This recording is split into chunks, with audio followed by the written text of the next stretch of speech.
2023년에 행한 갤럽폴 조사에 의하면 미국 인구 3억 3천만 정도 되는 가운데 내가 그리스도인입니다라고 얘기하는 사람이 한 67%, 2억 2,400만 명을 기독교인이라 합니다.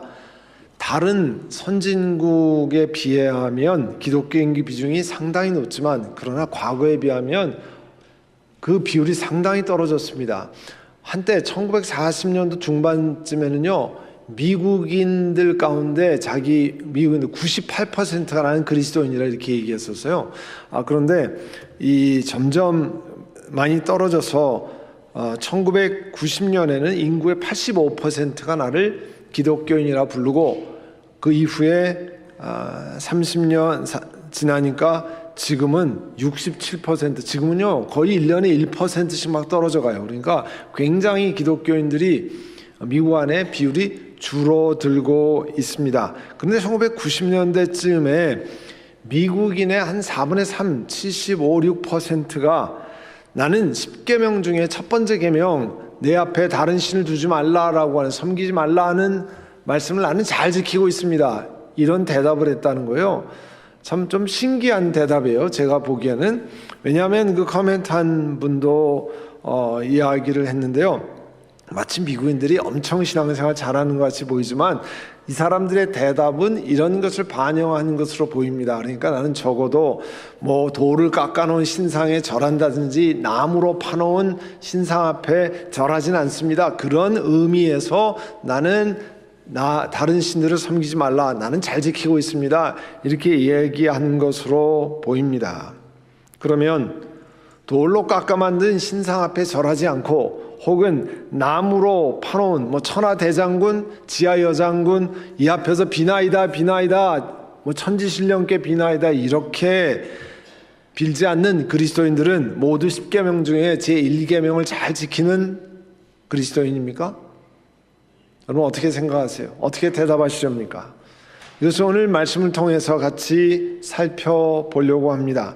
창세기 보면 우리가 족장이라 부르는데 파트리아크, 이 아브라함에 대한 이야기, 아브라함의 아들 이삭에 대한 이야기, 또 이삭의 쌍둥이 아들 중에 둘째인 야곱에 대한 이야기가 자세히 나오고 있습니다.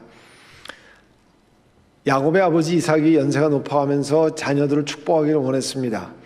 그런데 형 에서같이 털복숭이를 만들어가지고 아버지 변장해서 가서 아버지의 축복을 빼앗았습니다. 그거를 늦게 그 형이 알았잖아요.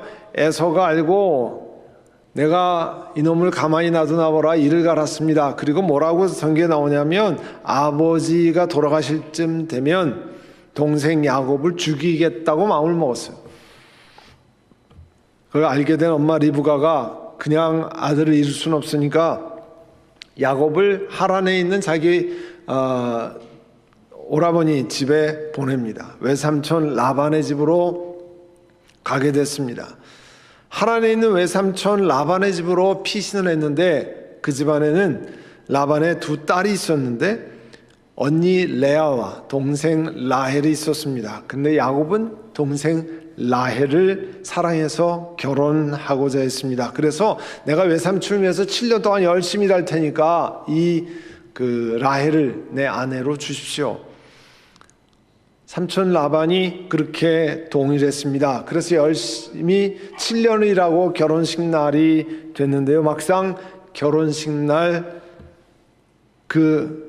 라반은 큰딸 레아를 라헬 대신에 신방에 들여보내서 야곱과 결혼하게 했습니다. 하는 수 없이 이 야곱은 동생 라헬을 위해서 또 다른 7년, 토탈 사실은 라헬을 얻기 위해서 14년을 일하고 섬기는 그런 경험을 했습니다. 근데 성경에 보면 야곱이 라헬을 더 사랑했다고 그랬어요.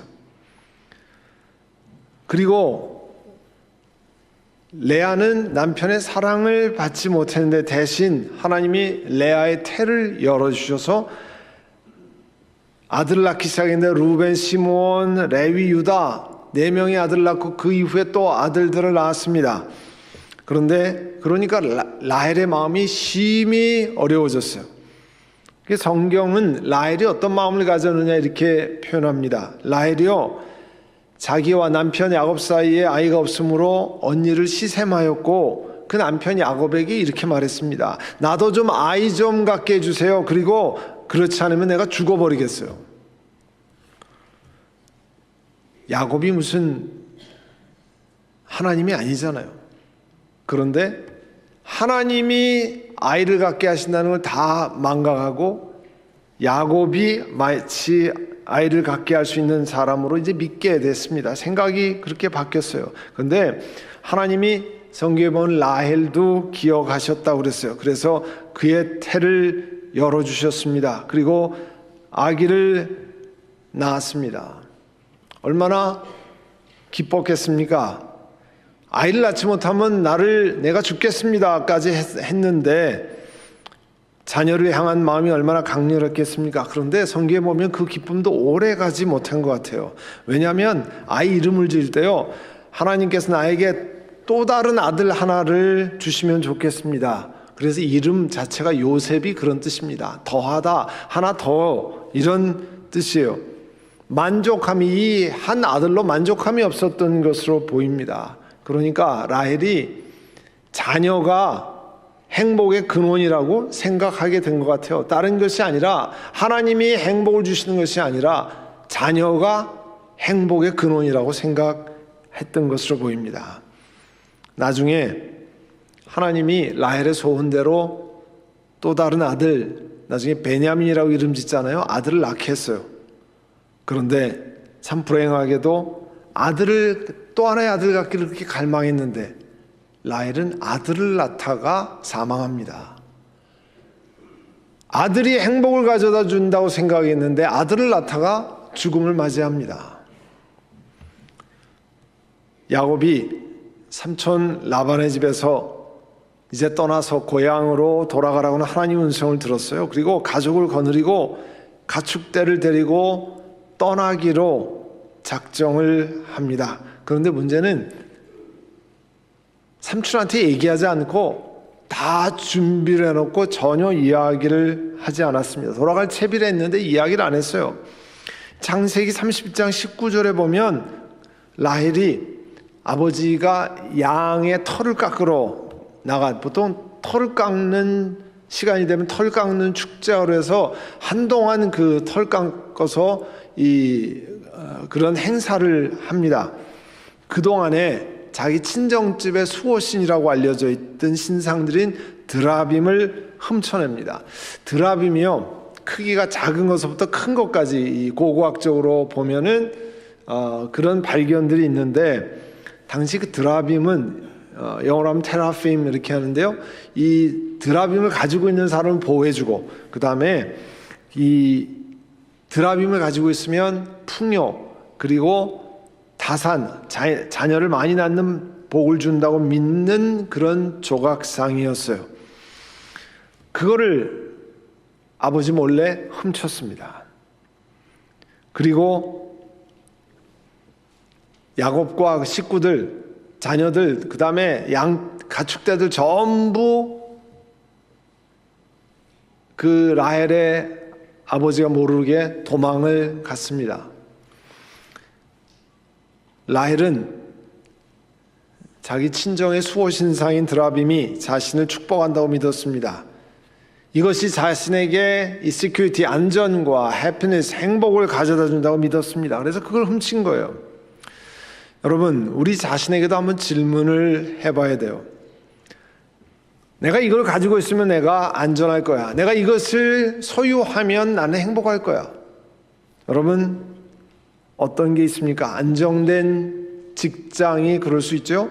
내가 생각한 적정 수준의 돈, 아니면 내 자녀가 나에게 행복을 가져다 주고 내 자녀가 나에게 안전을 가져다 줄 거라고 생각할 수 있습니다. 라헬이 그 남편에게 그렇게 얘기했다고 그랬잖아요. 아이를 좀 낳게 해주세요. 그럼 아니면 내 죽어버리겠어요. Give me a child or I will die. 여러분, 우리 자신에게 말은 하지 않아도 내 속으로 이거 없었으면 나 살 필요가 없어. 이거 있어야지, 이 정도 없으면 내가 살아서 못해, 뭐 이런 생각을 가지고 있다면 여러분 라헬과 비슷한 생각을 하는 겁니다. 비즈니스에서 열심히 일하는 거 중요하죠. 직장 생활 열심히 하는 것 참 당연히 좋은 일입니다. 여러분 건강을 위해서 열심히 운동하고 건강식을 챙겨서 잘 먹는 것 귀한 일이에요. 그러나 이런 것들이 하나님을 기쁘시게 하는 게 아니고 내 욕망을 만족시키는 것에 포커스를 둔다고 하면 그것들이 하나님 위로 올라가기 시작하고 있다는 사실을 기억해야 돼요. 이게 pleasing God, 하나님을 기쁘시게 하는 건가? 아니면 satisfying my desire, 내 욕망을 채우려고 하는 건가? 내가 간절히 바라는 것들 사실은 다 좋은 거잖아요. 자녀를 사랑하는 거 좋은 겁니다. 건강을 유지하려고 하는 거 다 귀한 거예요. 비즈니스나에서 잘 하려고 하는 거 다 필요한 거죠.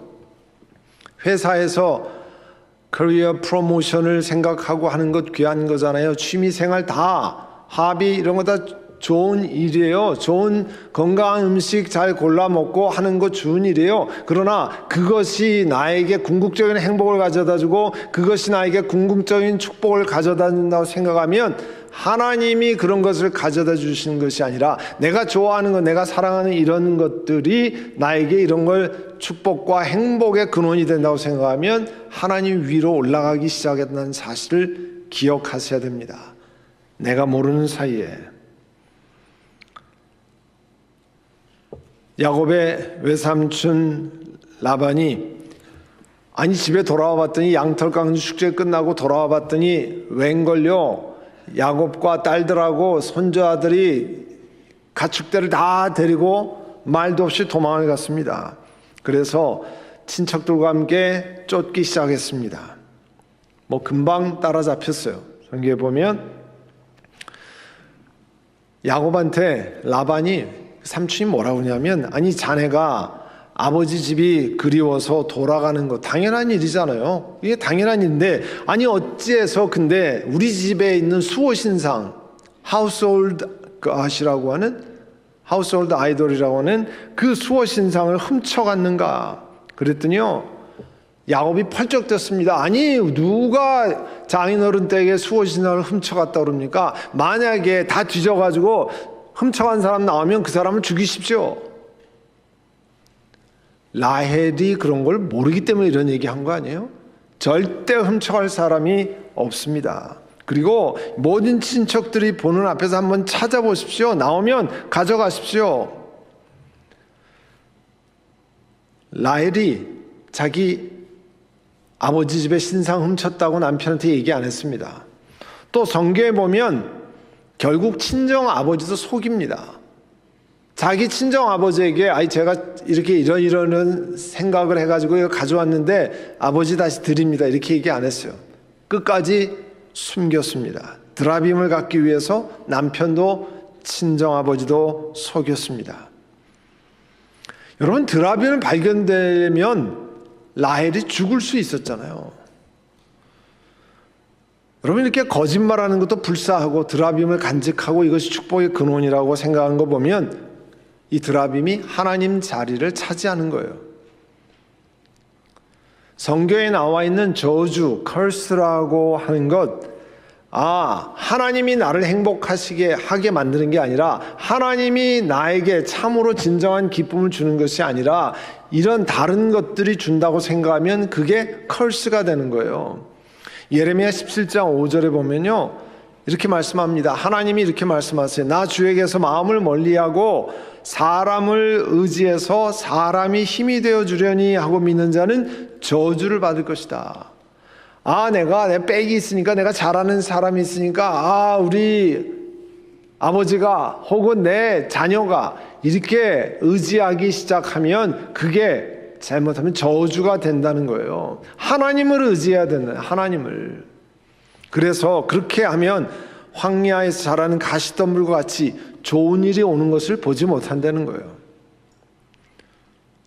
여러분 이스라엘의 왕이 있기 전에 엘리라는, 영어로 일라이 이렇게 하는데요. 엘리라고 하는 제사장이 백성을 다스리는 일을 맡았습니다. 근데 엘리의 아들들이 있었어요. 홈리와 비느하스라는 아들이 있었는데 성경에 보면 그들이 행실이 아주 못됐어요.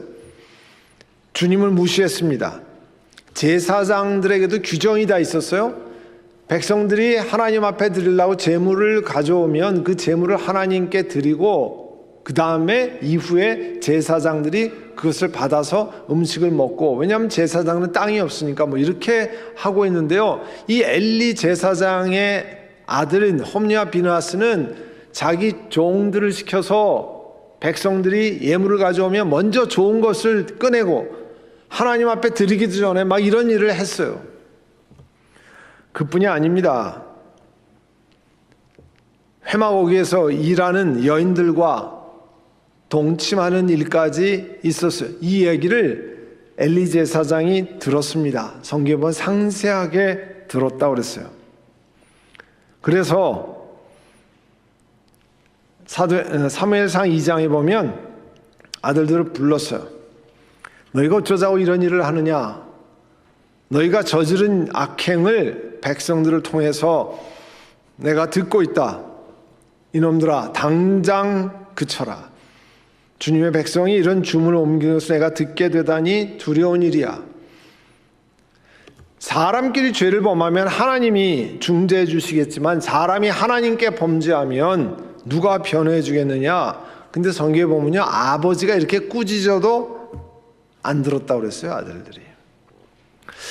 이렇게 보면 아버지가 제대로 잘 꾸짖은 것 같은 느낌이 있어요, 읽어보면. 그런데 그 뒤 몇 절 뒤로 가면요, 그게 아니에요. 하나님께서 뭐라고 엘리 제사장을 책망하냐면, 너는 어찌해서 나의 처소에서 제사장이 제사 드리는 그 성막에서 나에게 바치라고 명한 나의 제물과 예물을 멸시하느냐? 어찌하여 너는 나보다 내 자식들을 더 소중하게 여기요? 이렇게 돼 있어요. 하나님이 책망하신 건 뭐냐면 엘리 제사장이 하나님을 귀하게 여기는 것보다 자녀들을 더 귀하게 여겼다는 거예요. 엘리 제사장이 하는 일은요, 한 일은 하나님을 언어하는 그거의 전문적인 제사장이었잖아요. 그런데 그 아들들이 제사 일을 맡으면서 아들들을 기쁘게 하는 pleasing his sons, 그 아들들을 기쁘게 하는 일이 자기에게 더 중요했다는 거예요. 왜냐하면 우리가 다 경험하지만 자녀들이 부모들이 얘기하면 잘 듣습니까? 한 번 얘기하면 지당하신 말씀입니다. 내가 다 고치겠습니다. 이러면 얼마나 좋겠습니까? 그렇게 잘 안 하잖아요. 여기 이 못돼 먹은 아들들이 제사장이지만 그렇게 들었겠습니까? 제대로 안 들었죠. 그러나 그거를 더 강력하게 해서 사실은 제사장이 직접 쫓아낸다든지 아니면 집안에서 내쫓든지 강력한 일을, 왜냐하면 하나님 앞에 범죄하는 거잖아요. 그런데 자녀들과 적당히 잘 지내기를 원했어요. 그렇게 한번 얘기하고 안 들으면 할 수 없지. 그런 식으로 넘어갔습니다. 아들들과 화평하게 지내는 것 우상이 되었어요. 우리도 그러기 참 쉽잖아요. 우리 자녀들이 다 크면 어렵죠? 쉽지 않죠? 얘기한다고 잘 안 들으니까 그냥 잘 지내지 쟤네들이 얘기하면 싫어하는데, 다른 건 몰라도 하나님 앞에 하나님을 경멸하는 일을 하는데 그걸 가만히 놔두는 것은 제사장으로 마땅히 해야 될 일이 아닌 거였습니다. 여러분, 엘리 제사장은 깎아놓은 돌에다 우상 숭배한 사람이 아니었어요. 나무로 깎아놓은 아세라 신상에 절한 사람이 아니었습니다. 그렇지만 하나님과 불편한 관계를 가지더라도 아들들과 그냥 적당히 잘 지내기를 원했습니다. 하나님 말씀에 순종하는 것보다 자녀들과 잘 지내는 것이 그 위로 올라간 겁니다. 내 앞에서 다른 신들을 섬기지 못한다는 첫 번째 일계명을 거역한 일이에요. 여러분 잘 생각해 보세요. 이런 것들은요, 우리에게도 굉장히 많습니다. 쉽게 그렇게 됩니다. 내가 자녀들 마음을 불편하게 하면 내가 손해고, 내가 자녀들 마음을 불편하게 하면 내가 손해니까, 하나님은 안 보이시는 분이니까, 하나님은 용서하실 테니까 그냥 적당히 자녀들과 잘 지내고 하나님과 불편하게 지내는 걸 택하는 것, 우상 숭배하는 일이라는 거예요. 엘리 제사장 두 아들 홈리와 비나스는요, 그 이후에 블레셋 사람과 전투해서 전사했습니다. 그 아들들이 전쟁에서 죽었다고 하는 비보를 듣고 그 아버지 엘리 제사장이 또 비참하게 죽었어요. 여러분, 누가복음 14장 26절에 이런 말씀이 있습니다. 예수님이 말씀하신 거예요. 누구든지 내게로 오는 사람은 자기 아버지나 어머니나 아내나 자식이나 형제나 자매뿐만 아니라 심지어 자기 목숨까지도 미워하지 않으면 내 제자가 될 수 없다. 이거 읽으면 예수님이 우리 아버지 어머니 미워하라고 한 거냐, 내 자식들, 내 배우자, 내 형제 자매들 미워하라고 한 거냐 오해할 수 있습니다. 그런 뜻이 아닙니다. 성경 보면 친척을 돌보지 않는 사람 불신자보다 더 악하다고 그랬어요. 부모를 공경하라고 그랬잖아요. 자녀들을 노엽게 하지 말라고 그랬잖아요. 그러면 왜 이 두 말이 contradictory야, 이 상대적으로 안 맞는 것 같잖아요. 이 얘기는 부모나 자기 자녀, 자식, 형제, 심지어 자기 목숨까지도 하나님 사랑하는 것보다 더 위로 올라가면 안 된다는 거예요. 우선순위, first priority가 어디 있냐 하는 것을 명확히 해놓아야 한다는 거예요. 우선순위에 있어서 하나님 사랑하는 것이 제일 위로 올라가야 돼. 무엇을 다 놓아도 하나님 사랑하는 것과 비교할 수 없어야 된다는 거예요. 우리 자신의 삶을 보면 다 여기 자녀가 있으신 분 애지중지 키워왔습니다. 그렇기 때문에 그 애지중지한 자녀들이 요청하는 거 거절을 잘 못해요. 애지중지한 자녀들이 하는 것, 하나님은 좀 뒤로 가 계시고 자녀들이 하는 거 먼저 합니다. 영어로 pamper라는 단어에 pamper my child, 내 자녀를 망쳐놨다는 거예요. 애지중지하느라고. 하나님 앞에 그런 사람이 되기 쉽습니다. 하나님, 그들의 자녀들의 요구 때문에 하나님 공경하는 것 뒤로 하는 경험, 이게요 제사장 엘리 같이 하는 거예요. 하나님이 엘리 칭찬하지 않으셔서 징계하셨습니다. 그 가정을 다 징계하셨어요. 여러분, 하나님께 예배하는 worshiping God의 중요한 컴포넌트가 trust예요. 하나님을 신뢰하는 것. 신뢰하는 게 뭡니까? 우리 삶에 어떤 일이 일어나도록 어떤 대가를 치루어도 하나님의 선하심을 신뢰하는 거예요. Goodness of God을 믿고 하는 거예요. 그게 하나님을 신뢰하는 거 아니에요? 아들들과 편안하게 잘 지내기 위해서 하나님 공경하는 것 뒤로 한 아버지 엘리 제사장과 대조적인 인물이 있습니다. 그게 뭐냐면 이삭의 아버지 아브라함이에요. 여러분, 아브라함이 아들 몇 살에 얻었죠? 100살에요. 그죠? 자, 아들을 100살에 얻었으면 아들 사랑을 아브라함의, 우리가 일반적으로 생각해서 아들 사랑을 아브라함을 이길 사람이 있을까요? 아브라함만큼 그 아들을 애지중지한 사람이 있을까요? 과연? 아마 어느 아버지와 비교해도 아들 사랑 아브라함이 지지 않았을 겁니다. 그러나 아브라함은 그 소중한 아들보다 훨씬 더 하나님을 사랑했다는 거예요. 어떻게까지요? 하나님이 창세기 22장 2절에 내가 사랑하는 외아들 이삭을 데리고 모리아 땅으로 가라. 그리고 너에게 일러주는 산에서 그를 번제물로 바쳐라. 하나님을 절대적으로 신뢰하지 않았다면 이런 일은 있을 수 없는 일입니다. 하나님, 이게 뭡니까? It doesn't make any sense. 이거 전혀 말이 안 되지 않습니까? 하나님이랑 심각하게 몇 날 며칠을 아교했을 겁니다. 이건 말이 안 되는 건 아닙니까? 하나님이 100세 주셨다가 뭘 다시 뺏어갑니까? 이런 하나님이 과연 합당한 하나님입니까? 아브라함은요, 아무 얘기 안 하고 그 다음날 다 채비를 하고 장작을 준비해서 종들과 함께 나귀에 앉아 얹고 그 제물을 드릴 번제물로 바칠 산으로 길을 떠났습니다. 아브라함이 하나님을 얼마나 신뢰했느냐, 히브리서 11장에 말씀합니다. 아브라함이 그런 얘기를 들었을 때 하나님 앞에 순종할 수 있었던 것은, 신뢰할 수 있었던 것은, 아브라함은 하나님께서는 이삭을 죽은 사람들 가운데서도 다시 되살릴 수 있다고 그렇게 믿고 하나님 앞에 그대로 순종했다는 거예요. 100세에 얻은 아들 누가 봐도 귀하게 생각하지 않겠습니까? 여러분, 우리 삶 속에요, 내가 귀하게 생각하는 것, 내가 귀하게 생각하는 물질, 내가 귀하게 생각하는 자녀, 내가 귀하게 생각하는 시간, 내가 귀하게 생각하는 내 건강, 하나님이 그거 필요하다고 하실 때가 있어요. 하나님, 이건 안 됩니다. 내가 이거 어떻게 얻은 건데요? 내가 어떻게 쟁취한 건데? 이것 빼고 다른 것 얘기하십시오.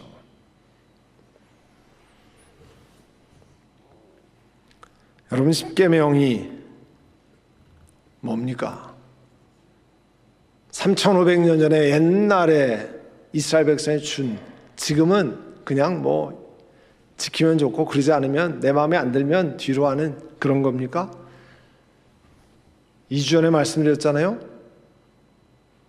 웨스트민스터 사원에서 수많은 목회자들이 모여서 몇 년간에 걸쳐 토의하면서 만들어낸 라저 캐테키즘, 대요리 문답에 십계명의 안에 있는 도덕법, moral law가 모든 우리에게 정말 유용합니까? 어떻게 유용합니까? 십계명을 따라야 할 의무가 있음을 그 라저 캐테키즘에서, 대요리 문답에서 합의하고 우리에게 전달되어 왔습니다. 그걸 통해서 그 십계명을 보아가면 우리가 얼만큼 내 삶이 죄로 물들어 있는지, 얼만큼 내 본성이 죄악 가운데 있는지를 깨닫게 되고요. 그 다음에 십자가에 달리신 예수 그리스도 아니면 이 문제를 해결할 수 없다고 하는 사실을 알게 됩니다. 내가 하려고 해도 잘 안 되잖아요. 그리고 내가 잘못한 것을 누가 해결할 수 있습니까? 내가 해결할 수 있습니까? 여러분, 누가 여러분의 죄를 깨끗게 할 수 있습니까? 여러분의 영원한 사망을 누가 해결해 줄 수 있습니까? 죄 없으신 하나님이신 예수 그리스도 외에는 해결할 수 없다는 것을 깨닫게 되는 거예요.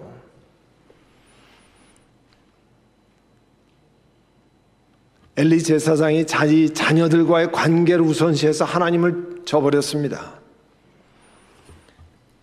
여러분, 일하는 것 귀한 겁니다.